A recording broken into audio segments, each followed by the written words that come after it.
अस्सलाम वालेकुम नाजरीन, आप देख रहे हैं CBN 24/7 और मैं हूं आपके साथ मलाइका राजू। और सबसे पहले शामिल करेंगे अहम खबरें। सिंध के वजीर बल्दियात सईद गनी के भाई फरहान गनी ने 22 अगस्त को शाहरा फैसल पर सरकारी मुलाजिम हाफिज सुहेब अहमद जदून को फाइबर ऑप्टिक केबल बिछाने के दौरान जिस्मानी तशद्दुद का निशाना बनाया। उनके खिलाफ फिरोजाबाद थाने में FIR दर्ज हुई, जिसमें 10 दफ़ा शामिल है।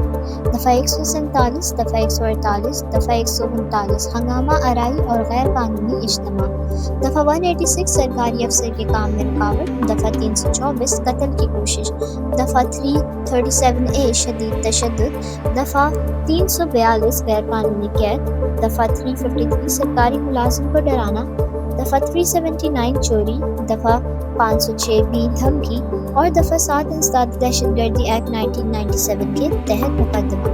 बादशाह फरहान गनी और दीगर मुलज़मान खुद फिरोजाबाद थाने पहुंचकर एक रोज़ा राहदारी रिमांड लेकर अदालत में पेश हुए। सईद गनी ने सोशल मीडिया पर लिखा कि ये सिर्फ एक तनाज़ा था और FIR दर्ज करवाना मुद्दई का कानून हक है। उन्होंने कहा कि फरहान गनी और दीगर अदालत में अपनी बेगुनाही साबित करेंगे और ये मसला कानूनी अमल के तहत हल होगा। ये मामला सिंध में ताकतवर सियासी खानदानों के खिलाफ कानूनी अमल की मिसाल बन सकता है या फिर एक वक्ती तासुर ही साबित हो सकता है। इसहाक डार का ढाका में दौरे के दौरान पाकिस्तान और बांग्लादेश के दरमियान ताल्लुकात की नई बुनियाद रखी जा रही है। डिप्टी वज़ीर आज़म वज़ीर ख़ारजा इसहाक डार ने अपने 4 रोज़ा सरकारी दौरे के दौरान बांग्लादेशी हुकाम से अहम मुलाकातें की और इस मौके पर 6 यादगार मुआहदों पर दस्तखत किए गए। इन मुआहदों में 2 तरफ़ा तजारुत की फ़रोग़, तालीमी ताउन, सकाफ़ती तबादलों और सियासत के शोबे में मुश्तरका इक़दामात शामिल हैं।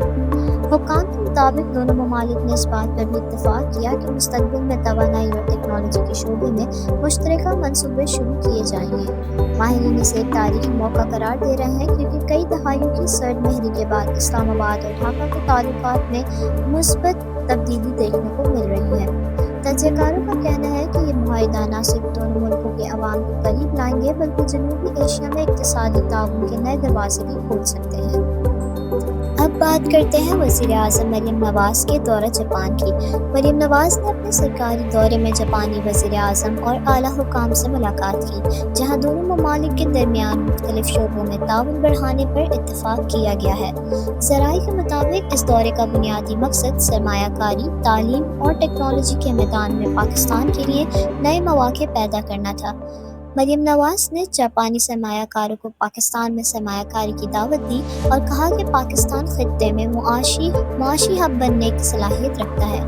तज्ज़ियाकारों के मुताबिक ये दौरा दोनों मुल्कों के ताल्लुकात में एक नई सिमत दे सकता है और ख़ास तौर पर मईशत के मैदान में मुस्बत नताइज सामने आ सकते हैं। वज़ीर ख़ारजा वांग यी ने army chief field marshal Syed Asim Munir की क़यादत को सराहते हुए कहा कि पाकिस्तान आर्मी कौमी इस्तेहकाम का सतून है और पाक चीन दोस्ती के मजबूत मुहाफ़िज़ का किरदार अदा कर रही है।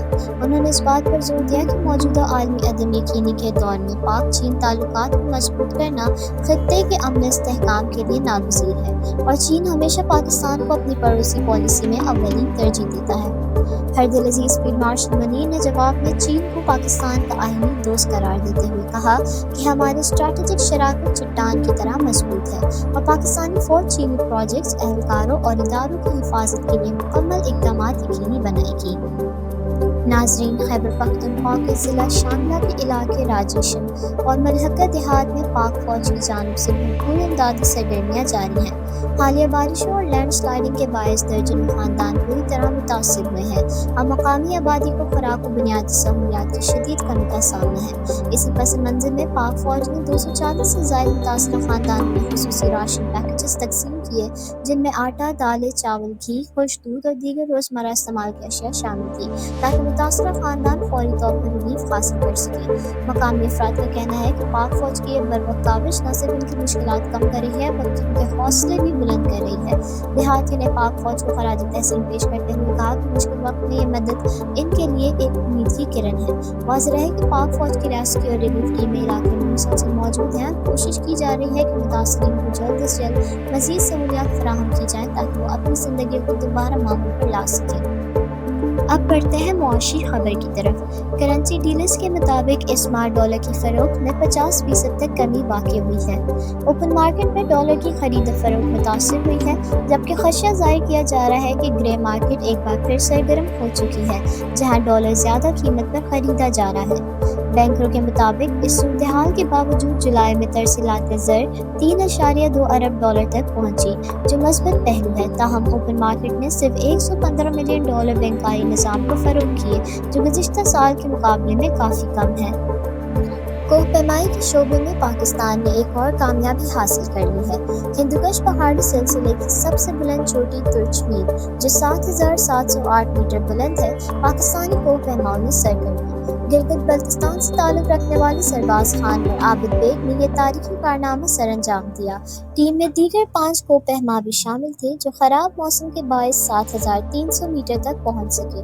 خیبر پختونخوا حکومت نے اس مہم کی سرکاری سطح پر سرپرستی کی اور وزیر اعلیٰ علی امین گندھپور نے